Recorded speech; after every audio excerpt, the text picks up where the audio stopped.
నమస్కారం అండి. మీడియా మిత్రులకి ఈ నెల 8వ తారీఖున నాకు జరిగిన అన్యాయాన్ని మీ ద్వారా ప్రజలకి తెలియజేయడం జరిగింది. నాకు జరిగిన అన్యాయం అంటే ఈత ముక్కల దామోదర్ రిటైర్డ్. ఆ పెద్ద మనిషి చేసిన ఘనకార్యాన్ని గురించి 8వ తారీఖు మీ ముందుకు వచ్చి చెప్పడం జరిగింది. దానికి ప్రతిగా 2 రోజుల తర్వాత నుంచి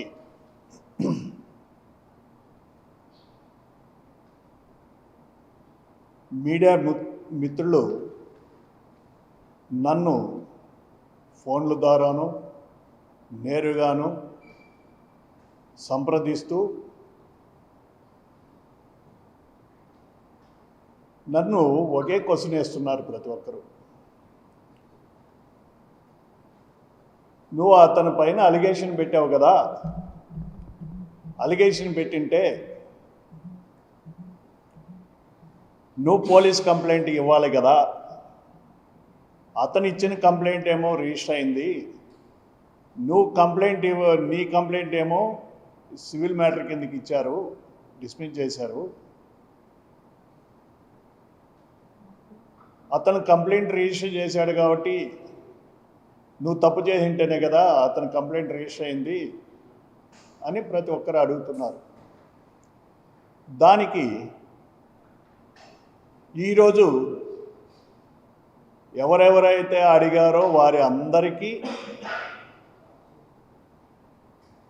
సమాధానం చెప్పదలుచుకున్నాను.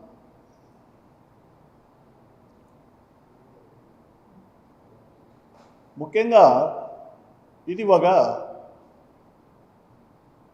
ల్యాండ్కి సంబంధించిన విషయం. ఈ ల్యాండు సేల్ డీడ్ అయ్యింది, ఇది వాస్తవం. సేల్ డీడ్లో రెగ్యులర్ ఫార్మెట్ అనేది ఉంటుంది. ఆ ఫార్మెట్కి అగైనెస్ట్గా పేమెంట్ ముట్టలేదనో పొజిషన్ ఇవ్వలేదనో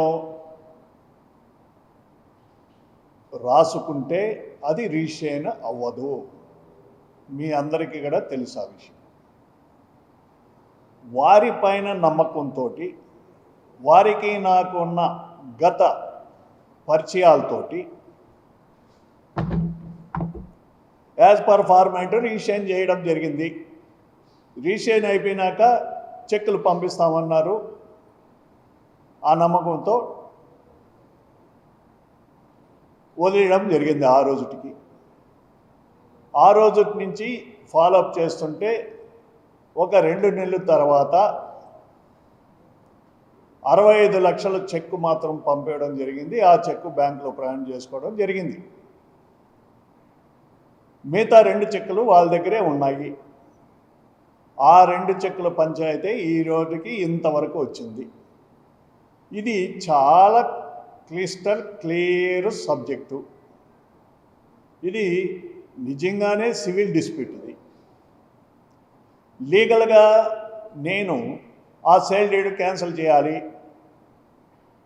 ఈ పరిస్థితిలో దానికి మేము లీగల్గానే ప్రొసీడ్ అయ్యాము.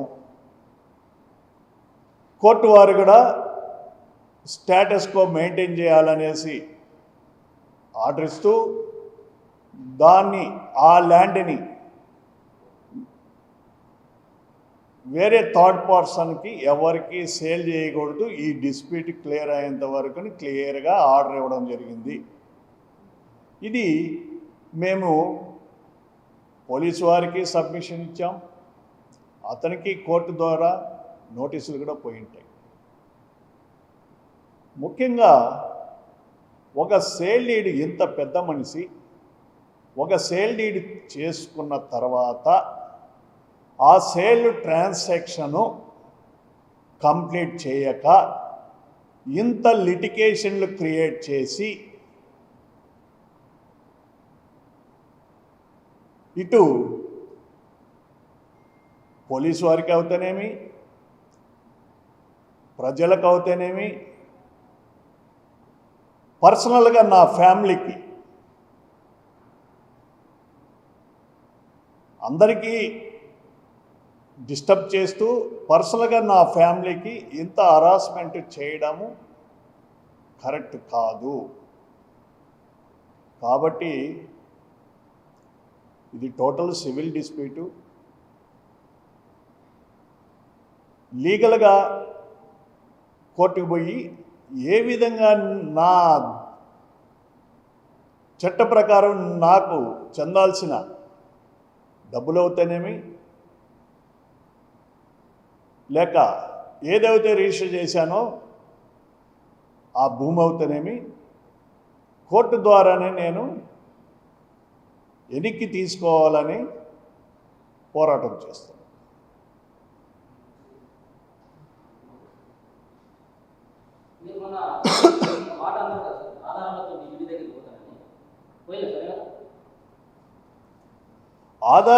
ఆధారాలతోటి ఇంటికి పోతానని చెప్పలేదు.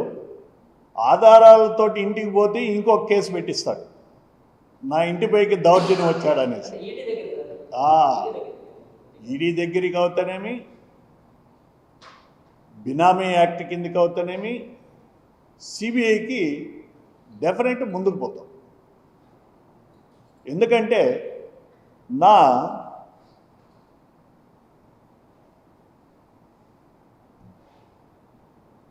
నాకున్న సెల్ఫ్ రెస్పెక్ట్ పైన అతను దెబ్బ కొట్టాడు, నా క్యారెక్టర్ అసోసియేషన్ చేశాడు గత 1.5 year నుంచి. ఇక్కడ మెయిన్ ల్యాండ్ ట్రాన్సాక్షన్ అన్నా ఎందుకు రిలేషన్షిప్లో పోతే పోతుంది అని వదిలిండొచ్చు, కానీ గత 1.5 year నుంచి నా క్యారెక్టర్ అసోసియేషన్ చేశాడు. ఇతను బినామీ ఇంకొకడు ఉన్నాడు. ఎందుకంటే నాకు మానవత్వం ఉంది. ఇంకోటి పేర్లు మాటి మాటికి చెప్పడం కన్నా కొన్ని కారణాల చేత కొన్ని కట్టుబాట్లతో నాకు ఇన్సిస్ట్ చేస్తున్నాయి. ఎందుకంటే వాళ్ళకు పిల్లలు ఉన్నారు. వాళ్ళు అనుకున్నట్టు నా పిల్లల్ని రోడ్డుపైకి తీసుకొచ్చి, నా ఫ్యామిలీని రోడ్డుపైకి తీసుకొచ్చి నన్ను బెండ్ చేసుకొని నన్ను క్రష్ చేయాలని అనుకున్నారు. కానీ నేను ఆ విధంగా చేయదలుచుకోవట్లేదు. నా పిల్లలు కూడా నా పిల్లలతో సమానంగా వాళ్ళ పిల్లలు కూడా నా పిల్లల్లాగానే భావిస్తూ నేను ప్రస్తుతానికి వాళ్ళకి ఎలాంటి డ్యామేజ్ జరిగే కార్యక్రమం చేయదలుచుకోవట్లే. ఇంకా మీదట ఏదైనా కాలమే నిర్ణయిస్తుంది. మరీ నన్ను క్రష్ చేసి అదే విధంగా చేయాలనుకుంటే అప్పుడు ఆ పరిస్థితుల్లో ఏ విధంగా చేయాలనో ఆ విధంగా నిర్ణయం తీసుకుంటాను. ఈ నెల మొదట్లో మీరు పెట్టిన ప్రెస్ మీట్ ఏదైతే ఉందో ఆ ప్రెస్ మీట్లో పూర్తిగా అవాస్తవాలు మాట్లాడాలని చెప్పేసి ఎవరెవరైతే వీడియోలు ఇచ్చారో ప్రతి ఛానల్ ఫోన్ చేసే ప్రయత్నం చేస్తూ ఉంటారు. ఆధారాలు ఉంటే వేయండి, అంతవరకు వేయద్దు మీరు అని చెప్పేసి చెప్తాను. మీరేమంటారు? నేను ఆ రోజే ఆధారాలు ప్రతి ఒక్క పేపర్ ఇచ్చా. ఆ పేపర్ మీరు చూడంగానే వాళ్ళు తప్పు చేశారా నేను తప్పు చేశానా మీరే నిర్ణయించవచ్చు. ఓకే, నేను తప్పు చేశాను, నేను ఇచ్చిన ఆధారాలు కూడా తప్పు అనుకోండి. వాళ్ళు దానికి రిప్లై స్పందించాలి కదా. వాళ్ళు నేను ఇచ్చిన ఆధారాలు తప్పు, నేను మాట్లాడింది తప్పు ప్రూవ్ చేసుకోవాలి కదా. నన్ను నిలబెట్టచ్చు కదా, నేను తప్పు చేశానని నిలబెట్టచ్చు కదా. ఆ రైట్ వాళ్ళకు ఉంది కదా. సార్ వాళ్ళు ఏమంటున్నారంటే మీద గతంలో నక్సలిజం క్రిమినల్ కేసులు ఉన్నాయి, వేరే వాళ్ళకు వివిధ రకాలుగా సప్లై చేసేటోళ్ళు అన్నట్టు కూడా మీ గురించి బయట చెప్తున్నారు. ఓకే, నక్సల్స్ సంబంధాలు ఉన్నాయా అంటున్నారు. మిత్రులారా, మీరు ఒక్కటి గమనించాలా, ఒక ఏరియాలో ఒక డిస్టిక్లో ఒరిస్సా అవుతేనేమి, ఛత్తీస్గఢ్ అవుతేనేమి, జార్ఖండ్ అవుతేమి, ఇవన్నీ అటవీ ప్రాంతాలు. ఈ అటవీ ప్రాంతాల్లో అభివృద్ధి చేయడం కోసం కాంట్రాక్టర్లు పడే తిప్పలు అన్నీ ఇన్ని కాదు, నా ఒక్కడిపైనే కాదు, ఎవరెవరు ఉన్నారో కాంట్రాక్టర్ల పైన అంతా ఈ కేసులు ఉన్నాయి. ఎందుకంటే ఈ అటవీ ప్రాంతంలో వారి షెల్టర్ ఉంది. అటువైపు పోలీసు వారు ఉన్నారు, ఇటువైపు వీరు ఉన్నారు, నక్సల్స్ ఉన్నారు. వాళ్ళు పెట్టే డిమాండ్లకు అవుతేనేమి, వాళ్ళు పెట్టే టార్గెట్స్కి అవుతేనేమి, ఇరువురు కూడా కాంట్రాక్టర్లు చాలామంది బలైపోతుంటారు. అది ఒక స్టోరీ. ఇక్కడ నేను మలకనగిరి అనే డిస్టిక్లో ఏఓబి, ఏ అంటే ఆంధ్ర, ఓ అంటే ఒరిస్సా బార్డర్, ఏఓబిలో నేను వర్కులు చేశా మలకనగిరి డిస్టిక్లో. మనం ఈరోజు 2005లో ఉన్నాం. నేను 2011 నుండి 16 వరకు వర్క్స్ చేశాను ఆ డిస్టిక్లో. ఆ రోజు 2011 నుండి 16 వరకు ఇంకొక 30-35 సంవత్సరాలు వెనుకబడి ఉంటుంది ఆ జిల్లా. అట్లాంటి జిల్లా ఆ రోజు నరమానవుడు కూడా కనిపించేటోడు కాదు, రోడ్లు లేవు, ఏమీ లేవు. ఈరోజు ఒక సిటీలాగా తయారైంది. అక్కడ ఒక ఎయిర్పోర్ట్ కూడా వచ్చింది. 50,000 ఉన్న భూమి ఈరోజు 1-2 కోట్లు అమ్ముతున్నారు. ఎంతో డెవలప్ అయింది. ఇదే ఆ జిల్లాలో అంత రిస్క్ తీసుకొని వర్కులు చేసినప్పుడు the great CM Naveen Patnaik గారు నన్ను పిలిచి, మిగతా వారికి కూడా ఈ కాంట్రాక్టర్ ఆదర్శం కావాలి, ఇతను ఎట్లా హ్యాండిల్ చేశాడు, ఏ విధంగా వర్క్స్ కంప్లీట్ చేశాడు తెలుసుకొని ఇతను ఆదర్శంగా తీసుకొని మీరు అదే విధంగా డెవలప్ చేయండి ఆ ఏరియా అన్నాడు. కానీ నా పైన కేసు అయింది. నా పైన కాదు, నా కంపెనీ పైన కేసు అయింది. నేనేదో బ్యానర్డ్ మెటీరియల్లో 10 మందికి హాని కలిగించే మెటీరియల్లో నేను తీసుకుపోతుంటే కేసు పెడితే తప్పు. నాకు రోడ్డు కాంట్రాక్టర్ మామూలుగా కావాల్సింది ఏముంది, బ్లాస్టింగ్ మెటీరియల్, క్వారీ ఆపరేషన్ చేయాలా, బ్లాస్టింగ్ చేయాలా, బ్లాస్టింగ్ మెటీరియల్ కావాలి. బ్లాస్టింగ్ మెటీరియల్ కూడా అక్కడ ఆథరైజ్డ్ లైసెన్స్ తోటే అక్కడ సప్లైస్ ఉంటుంది. తర్వాత ఏదైతే ఈ దుర్మార్గుడు ఆ కేసు పెట్టినప్పుడు నా కంపెనీలోనే షెల్టర్ తీసుకొని పనిచేస్తున్నాడు. తిరిగి ప్రతి ఒక్కటి అది చూపిస్తాడు భూతద్దంలో. నేను క్రిమినల్ లాగా చూపించాను. ఇంకా వేరే రోగం లేదు కదా అతనికి, అది చూపించాలని ట్రై చేస్తాడు. అసలు యాక్చువల్గా కేసు పెట్టారు. విత్ లైసెన్స్డ్ ఉన్న మెటీరియల్ తీసిపోతుంటే పోలీసు వారు వారికి సప్లై చేస్తున్నారేమో అనే డౌట్ తోటి కేసు పెట్టారు. ఆ కేసు కూడా కొట్టేశారు. నేనేదో బ్యానర్డ్ మెటీరియల్ ఇవన్నీ తీసుకోలా. బిల్లుతోటి ఇట్లాంటివి ఏదన్నా నేను తప్పు చేస్తే బిల్లు లేకుండా నేనేమన్నా అక్కడికి తీసుకుపోతుంటే తప్పు చేసినట్టు లెక్క. తప్పు చేసేటి ఎవడైనా ఏదైనా బిల్లు పెట్టుకొని పోతాడా? పోడు కదా. అది మీకే వదిలేస్తుంది. అది వాడుకోవడం కోసం, ఏదో ఒక వెపన్ లాగా వాడుకొని నన్ను డిమోరల్ చేయడం కోసం. దామోదర్ వెల్కి ఎవరైనా రాజకీయ నాయకులు వస్తామని చెప్పి భావిస్తున్నాను. ఆయన ద గ్రేట్ సీఎం గారు చంద్రబాబు నాయుడు గారి పేరు కూడా చెప్పుకుంటాడు. నేను ఆయన అడ్వైజర్గా రమ్మన్నాడు, నేను యాక్సెప్ట్ చేయలేదంటాడు ఓ టైంలో. అంటే సందర్భాన్ని బట్టి చెప్తుంటాడు ఇట్లాంటి లూజ్ టాక్లు.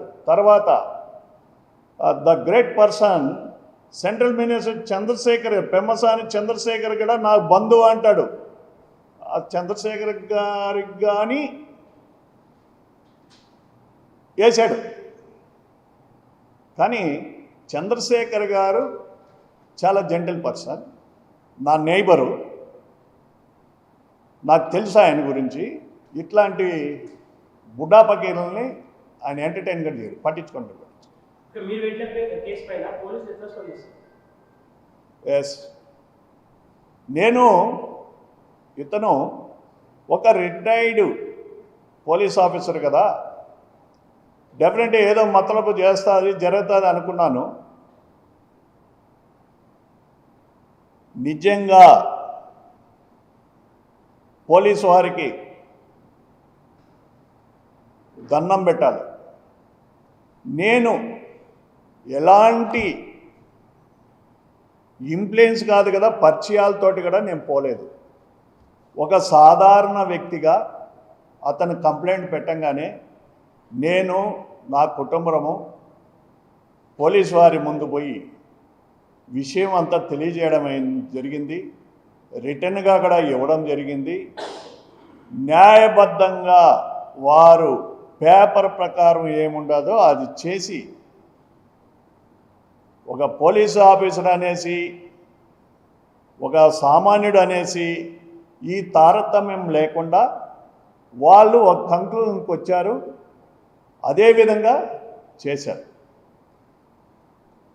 వారికి నిజంగానే అట్లాంటి ఆఫీసర్లు అవుతానేమి, టాప్ టు బాటం అందరికీ చేతులెత్తి నమస్కరిస్తున్నాను. సార్, ఇప్పుడు 2 చెక్కులు అంటున్నారు కదా, 2 చెక్కులు బౌన్స్ అయినాయి. 2 చెక్కులు అమౌంట్ ఎంత సార్? దాన్ని సెటిల్మెంట్ చేసి కావాలంటున్నారు. 1 crore 30 lakhs and add. యాక్చువల్గా యుద్ధం ఏదన్నా నెగోషియన్స్ ఏదన్నా అంటే యుద్ధంలోకి దిగక ముందే ఉంటుంది. యుద్ధంలోకి దిగేసిన తర్వాత మళ్ళీ తిరిగి చూసుకోవడం కరెక్ట్ కాదేమో అని నా అభిప్రాయం. ఎందుకంటే నా పరువు పోగొట్టాడు, సేమ్ టైము నా ఫ్యామిలీని తీసుకుపోయి పోలీస్ స్టేషన్లో పెట్టాడు. నా ఫ్యామిలీ 4 ఉండేటప్పుడు పోలీసు వారు ముందు ఏదో గంభీరంగా ఉన్నాం, కానీ కారులో కూర్చొని ఏడ్చుకున్నాం 4. ఈ దరిద్రుడికి నా వల్ల మంచి జరిగిందా చెడ్డ జరిగిందా అనే దానికన్నా మా ఫ్యామిలీ మెంబర్స్కి వాళ్ళకు బాగా తెలుసు ఏం జరిగిందనేది. అవి ఒకసారి నెమరు వేసుకొని ఒక కంక్లూజన్కి వచ్చాం. నా ఫ్యామిలీలో నా పిల్లలు ఒకటే చెప్పారు, డాడీ ఏదైతే ఒక సెల్ఫ్ రెస్పెక్ట్ అనేది క్రియేట్ చేసుకొని ఇంత చిన్న స్థాయి నుండి మీరు వచ్చారు హైదరాబాద్కి, అది దానిపైన దెబ్బ కొట్టాలని అతను ట్రై చేశాడు, టార్గెట్ పెట్టుకున్నాడు. మేము ఏమైనా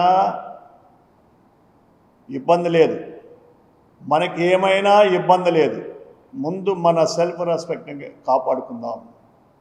ఇదే మాట అన్నారు నా భార్య పిల్లలు.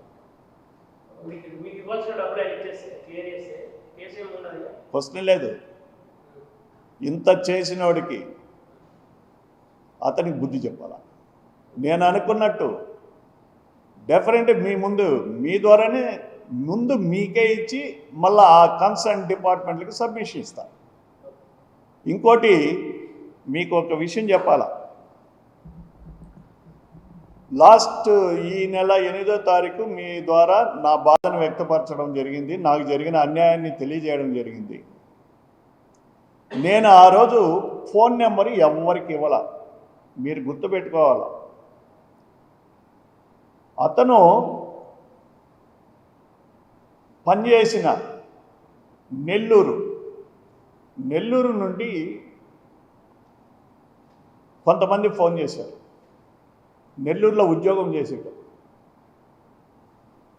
నా ఫోన్ నెంబర్ వాళ్ళకి ఎట్లా వచ్చిందంటే, ఎఫ్ఐఆర్ని కాపీని ఆన్లైన్లో తీసుకొని చూశారంట.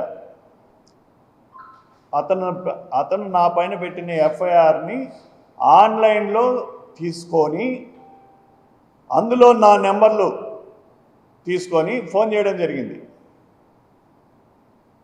వారు చెప్పిన మాటలు మీ ముందు మేము చెప్పలేము.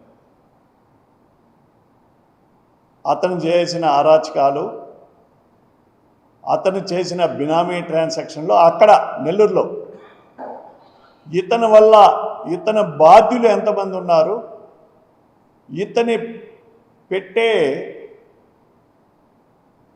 బాధల వల్ల ఒక పెద్ద గొప్ప వ్యక్తి క్యాన్సర్ వచ్చి చచ్చిపోయాడు అని కూడా చెప్పారు. నాకు ఎవరు ఏంటి అని మళ్ళీ వద్దు. అప్పుడు అనుకున్నా, ఓహో ఇతనికి మనం ఎక్కడ కానీ ఎనికి మడమ తిప్పకూడదు, ముందుకు పోవాలా, ఇతనికి రైట్ టైంలో మనం తగిలాము, ఇతనికి బుద్ధి చెప్పేయాలా అనేసి డిసైడ్ అయ్యింది. లీగల్గానే అవుతాను. నెక్స్ట్ ఇంతకుముందు అన్నట్టు ఎవరెవరికి దర్యాప్తు సంస్థలకు కానీ ఏ విధంగా వారి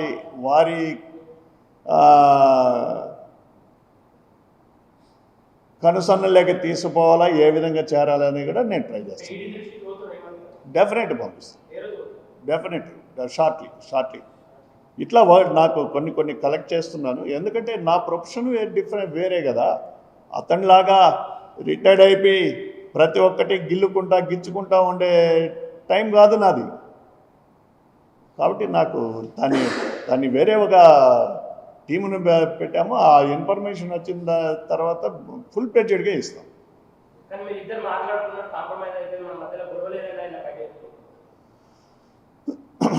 ఆ విధంగా కాంప్రమైజ్ అయ్యేదిగా ఉంటే ఆ విధంగా అయ్యే పరిస్థితి అవ్వాల్సిన అవసరం ఏముంటుంది. అయ్యేటిగా ఉంటే ఎప్పుడూ అయిపోయేది కదా. ఈ పరిస్థితి రాకముందే అయిపోయేది.